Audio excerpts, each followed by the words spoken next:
ছাত্ৰ ছাত্ৰীসকল তোমালোকক ফ্লিপ ক্লাছৰুম শিৱসাগৰলৈ মই ফাইজুল হুছেইনে স্বাগতম জনাইছোঁ। আজি আমি দ্বাদশ শ্ৰেণীৰ গণিতৰ ইনভাৰ্স ট্ৰিগনোমেট্ৰিক্স ফাংচন এই চেপ্টাৰটো সম্পৰ্কে আলোচনা কৰিম। ছাত্ৰ ছাত্ৰীসকল এই ক্লাছটো আমাৰ কাৰণে এক খুবেই ইম্পৰ্টেণ্ট ছাবজেক্ট। আমি দুটা দৃষ্টিকোণৰ পৰা চাব পাৰোঁ। এই ক্লাছটোৰ প্ৰয়োগ তোমাৰ লোকৰ কাৰণে ইয়াৰ পিছৰ অধ্যায়বিলাকতো ইয়াৰ লগত জড়িত হৈ আছে, যেনেকৈ কেলকুলাছ, যেনেকৈ কেলকুলাছৰ ডিফাৰেঞ্চিয়েল কেলকুলাছ আমি পোৱা নাই, এতিয়ালৈকে পামগৈ এটা সময়ত। আকৌ ইণ্টিগ্ৰেল কেলকুলাছ তাত আমাৰ জড়িত হৈ আছে। গতিকে এই কথাটো আমাৰ এটা ইম্পৰ্টেণ্ট কনচেপ্ট বুলি ক'ব পাৰি। তাৰোপৰি যদি আমি পৰীক্ষাৰ দৃষ্টিভংগীৰ ফালৰ পৰা চাওঁ, তেতিয়াও এটা গুৰুত্বপূৰ্ণ বিষয় মানে এটা অধ্যায়, কিয়নো ইয়াৰ পৰা আমাৰ HS ফাইনেল ইয়েৰত 5 মাৰ্কছ আহে। গতিকে আমি দুটা দৃষ্টিকোণৰ পৰা ৰাখি তোমালোকক পাঠদান কৰিবলৈ আৰম্ভ কৰিছোঁ। ভাবোঁ তোমালোকে এনজয় কৰিবা। আহাচোন আমি এতিয়া চাওঁ ইনভাৰ্স ট্ৰিগনোমেট্ৰিক ফাংচন ক্লাছ 12ত এইটো পৰে। সাইন এইটো তোমালোকে দেখিছা যে আমি ইতিমধ্যে ক্লাছ 11ত ট্ৰিগনোমেট্ৰিক ফাংচন হিচাপে আলোচনা কৰিছিলোঁ। তোমালোকৰ মনত পৰেনে বাৰু কেইটা ট্ৰিগনোমেট্ৰিক ফাংচন আছে? নিশ্চয় জানা তোমালোকে যে আমাৰ 6টা ট্ৰিগনোমেট্ৰিক ফাংচন আমাৰ আছে। এটাৰ সাইন, এটা কছ, এটা টেন আৰু বাকীকেইটা তিনিটাটো তোমালোকে নিশ্চয় পাৰিবে। গতিকে এতিয়া কিন্তু আমি ট্ৰিগনোমেট্ৰিক ফাংচন নামটো উঠাই ইয়াত ইনভাৰ্স ট্ৰিগনোমেট্ৰিক ফাংচন দিছোঁ, এটা নতুন শব্দ দিছোঁ। এই শব্দটো তোমালোকৰ এই ফ্লিপ ক্লাছৰুমৰে পৰৱৰ্তী শিতানত ইতিমধ্যে আলোচনা হৈ গৈছে। ইনভাৰ্স শব্দটো ক'ৰ পৰা আহিছে? যে ইনভাৰ্স ফাংচনৰ পৰা ইনভাৰ্স আহিছে। এটা ফাংচন এফ হ'লে আৰু এইটো 1 1 1 2 হ'লে তাৰ ইনভাৰ্স আমি দিব পাৰোঁ। এটা ফাংচন যদি এফ থাকে আৰু তাৰ বিপৰীত ফাংচন এটা এফ ইনভাৰ্স আমি ল'ব পাৰোঁ। লাইক এজ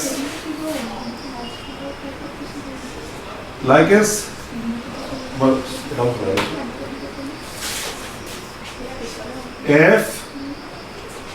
যদি এটা ফাংচন হয়, তেতিয়াহ'লে তোমালোকে চোৱা এফ তাৰ ইনভাৰ্স হ'ব। সেইটো তোমালোকে নিশ্চয় পূৰ্বৰ হেৰিবিলাকত এইটো কথা ক্লিয়াৰ হ'ব।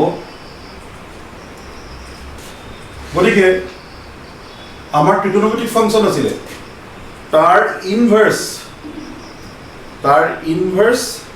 হ'ল ইনভাৰ্স ট্ৰিগনোমেট্ৰিক ফাংচন। তোমালোকে জানা কোন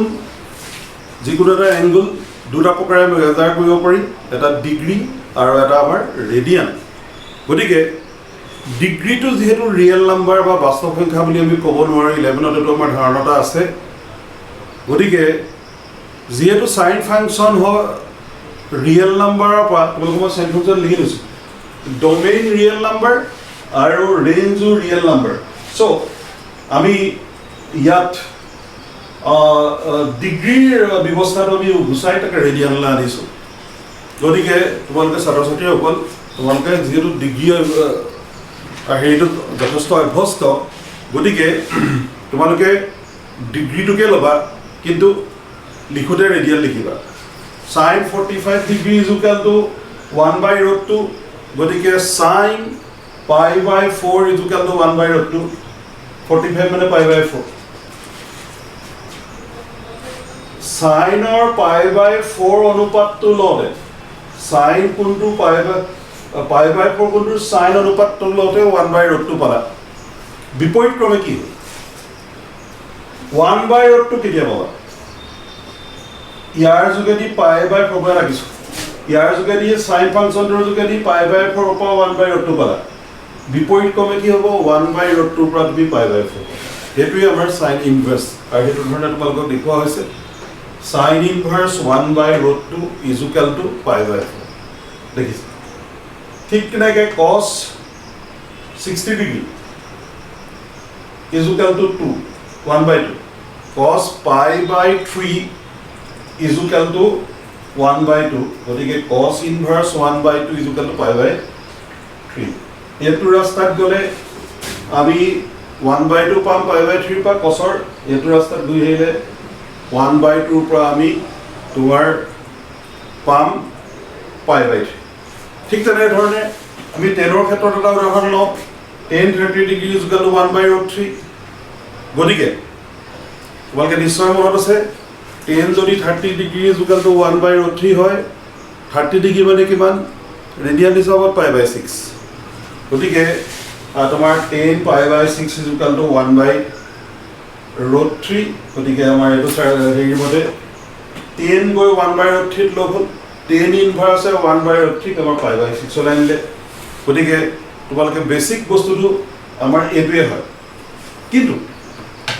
এইটো তোমালোকক এটা প্ৰাৰম্ভিক ধাৰণা দিবৰ কাৰণেহে আমি চেষ্টা কৰিছোঁ কিন্তু যেহেতু এটা ফাংশন ইয়াত ডোমেইন ৰেঞ্জ ইত্যাদি বহুত কথা জড়িত হৈ আছে গতিকে ছাত্ৰ ছাত্ৰীসকল তোমালোকে সেই দৃষ্টিকোণটোৰ আগত ৰাখিব লাগিব খালি আমি বস্তুটোৰ ভিতৰত এই অকমানি কথাটোৰ যোগেদি সোমাইছোঁ ভিতৰলৈ জাষ্ট সোমাইছোঁ এতিয়া মই আৰু ভিতৰলৈ সোমাই যাব লাগিব আৰু তাৰ আমাৰ ইনভাৰ্সৰ যিটো মই কৈছোঁ ইনভাৰ্স ফাংশন হ'বলৈ হ'লে কি হ'ব লাগিব 1/1 হ'ব লাগিব গতিকে 1/1 কেতিয়া হ'ব বা তাৰ ইনভাৰ্সৰ ক্ষেত্ৰত ডোমেইন ৰেঞ্জবিলাক আমি কেনেকুৱা ধৰণেৰে পাম আমি সেই কথাখিনি আলোচনা কৰিম আমি গ্ৰাফৰ সহায় ল'ম আৰু যেহেতু গ্ৰাফৰ যোগেদি 1/1 ইত্যাদি কথাবিলাক বুজিবলৈও ভাল আৰু তাৰ ট্ৰিগোনোমেট্ৰিক ফাংশনবিলাকৰ গ্ৰাফবিলাক আঁকিম লগত ইনভাৰ্স ট্ৰিগোনোমেট্ৰিক ফাংশনবিলাকৰো আমি গ্ৰাফবিলাক অংকন কৰি তোমালোকক ডোমেইন আৰু ৰেঞ্জ থৰলি মই বুজাম আহাচোন এতিয়া আমি সাইন ফাংশন আৰু সাইন ইনভাৰ্স ফাংশনৰ ডোমেইন আৰু ৰেঞ্জ কেনেকুৱা হয় আলোচনা কৰোঁ তোমালোকে নিশ্চয় কিছু উপভোগ কৰিব পাৰিবা গতিকে আহা আমি এইটো ক্ষেত্ৰত আলোচনা কৰোঁ ছাত্ৰ ছাত্ৰীসকল তোমালোকে চোৱা আমি ক্লাছ 11ত এই y = sin x গ্ৰাফটোৰ কথা আমি নিশ্চয় আলোচনা কৰিছিলোঁ অতি সহজ গ্ৰাফ তোমালোকে কিতাপত চালেও দেখিব পাৰিবা ইয়াত চোৱা এইখিনিত আমি ডোমেইন হয় xৰ দিশত আৰু y দিশত ৰেঞ্জ আমি আদি ক্ষেত্ৰ x অক্ষৰ ফালে থাকিব আৰু y অক্ষৰ ফালে হৰ ক্ষেত্ৰ থাকিব সেইকাৰণে x অক্ষত আমি যেহেতু কোণৰ মানবিলাক দিওঁ গতিকে সকলো কোণবিলাক দিছোঁ যেহেতু ৰেডিয়ান এটা বাস্তৱ সংখ্যা আমি ইয়াত সংখ্যাকাত বহাব পাৰিছোঁ গ্ৰাফৰ অনুসৰণৰ আমি যিবিলাক মান ইয়াত যদি দি যাওঁ তেনেকুৱা ধৰণৰ সাইনৰ 0ৰ কাৰণে এইটো হ'ল সাইন π/2 কাৰণে হ'ল মাজৰ মানবিলাকো যদি বহুৱাই দিওঁ তেনেকৈ ধৰণে আমি আগবাঢ়ি গৈ থাকোঁ এনেকুৱা ধৰণৰ এটা কাৰ্ভ আমি সাইনৰ ক্ষেত্ৰত পাম আৰু এই কাৰ্ভটোৰ ক্ষেত্ৰত প্ৰকৃততে ইয়াৰ ডোমেইন r আৰু ৰেঞ্জ -1 to 1 হয় কিন্তু তাতে ডিফিকাল্টি আছে যেহেতু আমি ইনভাৰ্স ট্ৰিগোনোমেট্ৰিক আলোচনা কৰি আছোঁ তাত আমাৰ কি হ'ব লাগিব ফাংশনটো 1/1 হ'ব লাগিব নহ'লে আমি ইনভাৰ্স নিৰ্ণয় কৰিব কেতিয়াও নোৱাৰোঁ সেইকাৰণে আহাচোন আমি এতিয়া এটা বিশেষ পদ্ধতিৰে টেষ্ট কৰোঁ যিটোক নেকি আমি হৰাইজণ্টেল লাইন টেষ্ট বা ভাৰ্টিকেল লাইন টেষ্ট বুলি কওঁ আমাৰ নতুন ধৰণৰ এটা চিন্তা কৰোঁ যিটো নেকি আমাৰ পাঠ্যক্ৰমত সেই পদ্ধতিটো দিয়া নাই কিন্তু অতি সহজে বুজিবলৈ হ'লে সেই পদ্ধতিটো অতি মানে সহজ আৰু সেইকাৰণে তোমালোকক এই পদ্ধতিৰ লগত মই পৰিচয় কৰাই দিব বিচাৰিছোঁ অনুভূমিক ৰেখা হৰাইজণ্টেল লাইন এডাল যদি আমি এনেকৈ টানি দিওঁ চোৱা ছাত্ৰ ছাত্ৰীসকলক ইয়াৰ সমান্তৰালকৈ টানি দিওঁ বহুত বিন্দু কাটিলে আজি ইয়াত কাটিলে ইয়াত কাটিলে ইয়াত কাটিলে ইয়াত কাটিলে ইয়াত কাটিলে ইয়াত কাটিলে বহুত বিন্দু কাটিলে গতিকে এইখিনি চোৱা তোমালোকে এক্সৰ আমাৰ বিভিন্ন ধৰণৰ মানৰ কাৰণে ইয়াত ধৰা x ৰ এটা মান y কিন্তু একে মান x ৰ এটা মান y একে মান x ৰ এটা মান y একে মান x ৰ বহুত ধৰণৰ মানৰ কাৰণে যদি y বা fx ৰ একেটাই মান পোৱা যায় সেইটো 1 1 হ'ল গতিকে 1 1 হ'লেতো তোমাৰ কেতিয়াও এটা ফাংচন ইনভাৰ্টেবল নহয় তোমালোকে দেখিলা x ৰ বিভিন্ন মানৰ কাৰণে x ৰ এইটো মান হৈছে ইয়াৰ এটা y মান হৈছে উচ্চতাটো একে y মানে fx মানে sin x ৰ মান কিন্তু বিভিন্ন হৈছে ইয়াত y মান এইটো তোমাৰ x ৰ মান তোমাৰ এইটো কলৈকে আছে কিন্তু y এইটো y ধৰা তোমাৰ একে হৈছে x ৰ মান ইয়াত এইটো ঘৰ হৈছে y একে হৈছে গতিকে x ৰ ভিন্ন ভিন্ন মানৰ কাৰণে y আমি একে মান পাইছো এইটো মেনি ওৱান ফাংচন হয় আচলতে আৰু মেনি ওৱানৰ ক্ষেত্ৰত আমি ইনভাৰ্স ৰুলত আমাৰ এটা জটিলতা আছে আৰু সেই জটিলতাটো আঁতৰ কৰিবলৈ যাওঁতে আমি তাক কিছু মডিফিকেশ্যন কৰিব লাগিব আচলতে সেই মডিফিকেশ্যনটো কেনেকুৱা ধৰণৰ আমি এটা ব্ৰাঞ্চে ল'ম গোটেই সাইন ফাংচনটো নলওঁ আমি চোৱাচোন এই ব্ৰাঞ্চটো আমি লওঁ যিটো নেকি আমি ইয়াত ৰাখি দিছোঁ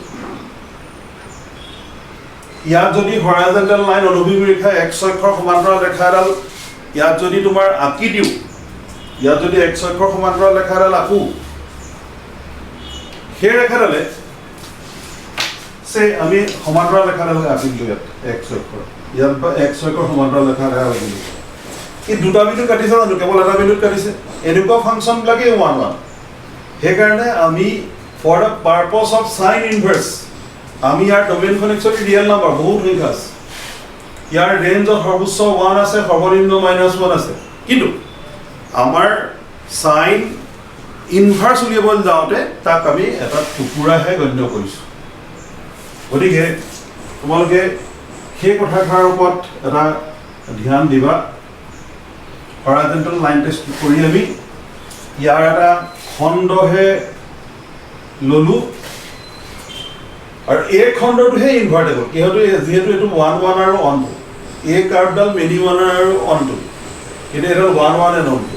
আৰু ইয়াৰে যদি ইনভাৰ্স লওঁ ইনভাৰ্সে কি কৰিব ডোমেইনবিলাক ৰেঞ্জ কৰিব ৰেঞ্জবিলাক আপোনাৰ ডোমেইন কৰিব তোমালোকৰ অলপ হ'লেও আইডিয়া আছে গতিকে ইয়াত ডোমেইন আমাৰ গোটেই ৰিয়েল নাম্বাৰবিলাক আমাৰ নহয় ইয়াত গোটেই ৰিয়েল নাম্বাৰবিলাক নহয় ইয়াত আমাৰ -π/2 পৰা π/2 যিটো নেকি কিহৰ কাৰণে আহিছে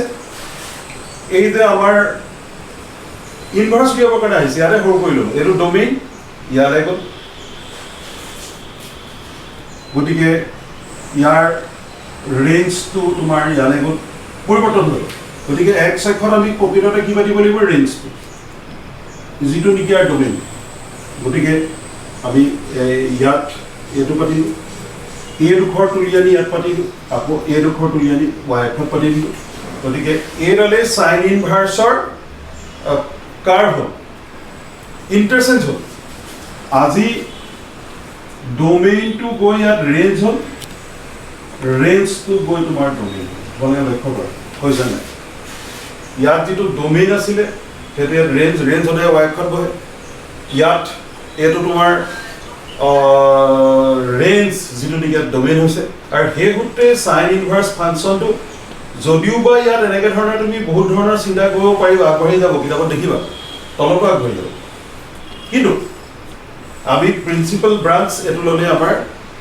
সাইন ইনভাৰ্সৰ কাৰ্ভটো সম্পূৰ্ণ হ'ব যদিও বা ইয়াত কিতাপত তোমালোকে ইয়াত আৰু অলপ দেখিবা হয়তো পিছ গতিকে তোমালোকে এইটো সাইন ইনভাৰ্সৰ ক্ষেত্ৰত আমাৰ ডোমেইন কি হ'ল -1 to 1 আৰু ৰেঞ্জ এইটো ইম্পৰ্টেণ্ট ৰিজাল্ট -π/2 to π/2 এইটোৱে তোমালোকে ইয়াত আলোচনা কৰা হ'ল এইটো কথা অতি এটা গুৰুত্বপূৰ্ণ ইয়াত আমাৰ এটা বিষয় ডোমেইন কি ৰেঞ্জ কি সাইন যিকোনো ফাংচনৰ ক্ষেত্ৰত ডোমেইন আৰু ৰেঞ্জ ইম্পৰ্টেণ্ট বিশেষকৈ কিন্তু সাইন ইনভাৰ্স ফাংচনৰ ক্ষেত্ৰতো ডোমেইন আৰু ৰেঞ্জ এটা গুৰুত্বপূৰ্ণ তোমাৰ এটা সিদ্ধান্ত এই সিদ্ধান্তটো তোমালোকে কিছু দূৰ আঁতৰাই ৰাখিব লাগিব নহ'লে অংক কৰোঁতে আমাৰ এটা সমস্যাৰ সৃষ্টি হ'ব পাৰে গতিকে এইটো তোমালোকক মই ক'লোঁ আৰু ইয়াৰ পাছতে তোমালোকক মই লৈ যাম cos আৰু tan মাজলৈ আৰু লগে লগে সাইড বাই সাইড cos ইনভাৰ্স আৰু tan ইনভাৰ্সলৈ লৈ যাম গতিকে তোমালোকেতো এটা এনজয় কৰিছোঁ বুলি ভাবিবা মেথমেটিক্স পঢ়িছোঁ বুলি নাভাবিবা ইটছ লাইক এ এনজয়মেণ্ট আমি এনজয় কৰিছোঁ দেখা ইয়াৰ লেখবিলাক কেনেকুৱা হয় ছাত্ৰ ছাত্ৰীসকল এয়া চোৱা y is equal to cos x ৰ এডাল গ্ৰাফ ই sin x ৰ লগত প্ৰায় দেখাত একে ধৰণৰ খালি কিছু পাৰ্থক্য আছে তোমালোকে দুইডাল একেলগে কম্পেয়াৰ কৰিলে বুজি পাবা আৰু এইখিনিতে তোমালোকে দেখিলা ইয়াৰ আগৰ নিচিনাকৈ এইটো মেনি ওৱান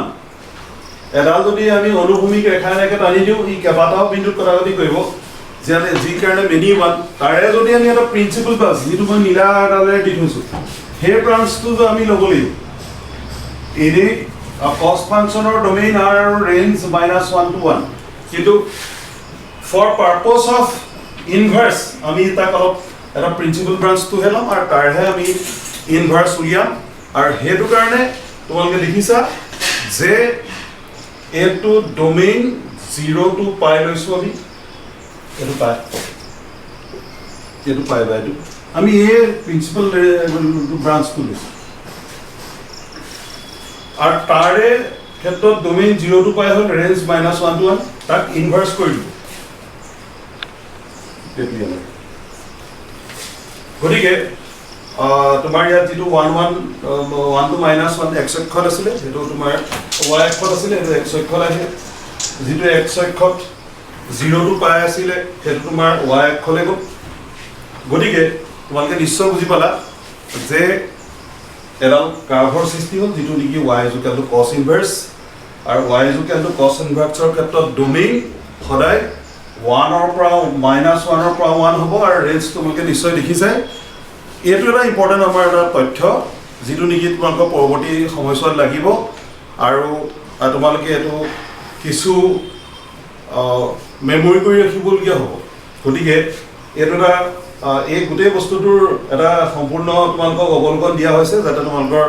আৰম্ভণিতে খোকোজা নালাগে কিন্তু তোমালোকে মেমৰি কৰিবলগীয়া গোটেই বস্তুটো হ'লগৈ এইটো হ'লে তোমালোকে পিছৰখিনি চলাই নিব পাৰিবা এতিয়া আমি আৰু বিশেষ ধৰণৰ গ্ৰাফ আমি আলোচনা বৰ পিছলৈ আগবাঢ়ি নাযাওঁ আমি প্ৰথম তিনিটাই লৈছোঁ সাইন ইনভাৰ্স আমি দেখুৱালোঁ তাৰপিছত কছ ইনভাৰ্স দেখুৱাইছোঁ আৰু এতিয়া আমি টেন ইনভাৰ্সটোলৈ ফালে আগবাঢ়িম আহাচোন আমি এটা টেন ইনভাৰ্সটোৰ ফালে আগবাঢ়ি যাওঁ তোমালোকে চোৱা যে আমি y is equal to 10x ৰ এটা গ্ৰাফ অংকন কৰিছোঁ মোটামুটিটো গ্ৰাফটোত তোমাৰ আমি কিছুমান ভাগ কৰি লৈছোঁ এটা π/2 এডাল লাইন টানিছোঁ 3π/2 এনেকৈ আৰু এই মাজে মাজে যিটো টুকুৰা হ'ব এইটোৱে হ'লগৈ 10 ইনভাৰ্সৰ 10 ফাংচনৰ 10ৰ এইটো এটা গ্ৰাফ ইয়াৰে ইনভাৰ্স হ'ব কিন্তু ইয়াতো সেই হৰাইজণ্টেল লাইন টেষ্ট কৰিলে তোমাৰ অলেখ বিন্দুত কাটিলে এইটো মেনি ওৱান ফাংচন হ'ল ইয়াক 1 কৰিবই লাগিব তাৰ কাৰণে সেই নীলা অংশটো ল'ব লাগিব যিটো নেকি প্ৰিন্সিপল ব্ৰাঞ্চ আমি ল'লে এইটো y is equal to 10x ৰ তোমাৰ যিটো তোমাৰ মই ক'ম যে y is equal to 10x ৰ এটা আমি সংক্ষিপ্ত অংশ ল'লোঁ যাৰ নেকি আমি ইনভাৰ্স উলিয়াম ইয়াত সংক্ষিপ্তকৈ আমি ডোমেইন আৰু ৰেঞ্জটো লিখি ল'লোঁ actually y is equal to 10x ৰ ডোমেইন তোমাৰ এটা এইটো নহয় ইয়াতকৈ অলপ ডাঙৰ ডোমেইনটো কিন্তু আমি ইনভাৰ্সৰ কাৰণে এই কথাটো আমি সংক্ষিপ্ত কৰি লৈছোঁ আৰু এইটো ব্ৰাঞ্চৰে যদি আমি উল্টা যিটো ইনভাৰ্স লৈ লওঁ ডোমেইনবিলাক আমি যিবিলাক ডোমেইন সেইটো ৰেঞ্জলৈ দি দিলোঁ আৰু ৰেঞ্জবিলাক তোমাৰ ডোমেইনলৈ দি দিলোঁ তেতিয়া আমাৰ ছাত্ৰ ছাত্ৰীসকল তোমালোকে দেখিলা যে y is equal to 10x ৰ এডাল গ্ৰাফ আৰু 10x ৰ গ্ৰাফডালত বিভিন্ন ধৰণৰ এটা টুকুৰা দেখিছা তোমালোকে আৰু ইয়াতো এইটো many one function horizontal line test কৰিলে আমি ধৰা পৰিব হৰাইজণ্টেল লাইন আমি এনেকৈ টানিলোঁ বা এনেকৈ টানিলোঁ গতিকে মেনি ওৱান হ'ল তাক 1 কৰিবলৈ আমি ইয়াৰ এটা টুকুৰাহে ল'লোঁ প্ৰিন্সিপল ব্ৰাঞ্চ যিটো কয় আৰু এইটো আমি ইয়াত ল'লোঁ এতিয়া কেৱল এটা বিন্দুত কাটিছে এই ডটেডবিলাক ফাংচনটোৰ অংশ নহয় ডটেড লাইন নাপালে আমি যিটো কণ্টিনিউড লাইন টানিছোঁ অংশ তাৰে অংশটো ল'লোঁ য'ত নেকি ডোমেইন আমি -π/2 π/2 আৰু ৰেঞ্জ তোমাৰ আৰলৈ ৰেষ্ট্ৰিক্ট কৰি পেলোৱা হ'ল একচুৱেলি 10x ৰ ডোমেইনটো যথেষ্ট ডাঙৰ এইটো অকল ইনভাৰ্স কৰিবৰ কাৰণে দূৰ লোৱা হৈছে আৰু তাৰে যদি ইনভাৰ্স লৈ লৈছোঁ এই ডোমেইনটো তোমাৰ ইয়াত ৰেঞ্জত পৰিণত হ'ল আৰু ৰেঞ্জটো ডোমেইনত পৰিণত আৰু এইটো y ইকুৱেলটো tan ইনভাৰ্স ফাংচনৰ এটা আমাৰ গ্ৰাফ আমি পালো য'ত নেকি তোমাৰ দেখিলা তোমালোকে domain r range minus pi/2 pi/2 it is open interval কেলে এই ফাংচনটো ইয়াত pi/2 কেতিয়াও টাচ নকৰে আৰু তললৈ কেতিয়াও pi/2 টাচ নকৰে গতিকে ইয়াতো আমাৰ ডোমেইনটো সেইকাৰণে আমাৰ ওপেন ইন্টাৰভেল বলকে ক্লোজ ইন্টাৰভেল ওপেন ইন্টাৰভেল জানা আৰু যেতিয়া আমাৰ এটো আমাৰ ওপেন ইন্টাৰভেল হিচাপে ৰখা হৈছে আগৰবিলা ফাংচনৰ ক্ষেত্ৰত কিন্তু এটো ক্লোজ ইন্টাৰভেল আছে গতিকে আমি তোমালোকক তিনটা ফাংচনৰ আমাৰ sin ইনভাৰ্স cos ইনভাৰ্স tan ইনভাৰ্স আটাইকেইটা ফাংচনৰ তোমালোকক গ্ৰাফ আকি দেখুৱাই দিয়া হৈছে আৰু তোমালোকৰ পাঠ্যপুথিত এটো অতি সুন্দৰভাৱে আছে বাকিকেইটা যিকেইটা ফাংচন যেনেকৈ আমাৰ sec ইনভাৰ্স cos ইনভাৰ্স আৰু cot ইনভাৰ্স এই ফাংচন কেইটাৰ ক্ষেত্ৰতো তুমি তোমালোকে কিতাপৰ পৰা এই গ্ৰাফবিলাক চাই ল'ব পাৰিবা আৰু সেই ডোমেইন আৰু ৰেঞ্জৰ তোমালোকে গোটেইখিনি তাৰপৰা নোট কৰি ল'ব পাৰিবা আৰু এই ছটা ফাংচনৰে ডোমেইন আৰু ৰেঞ্জ আমাক বিভিন্ন পৰ্যায়ত লাগিয়ে থাকিব আৰু এই যে ৰেঞ্জটো হেতুকে প্ৰিন্সিপাল ব্ৰাঞ্চ বুলিও আমাৰ কয় আৰু তাৰ ভিতৰত থকা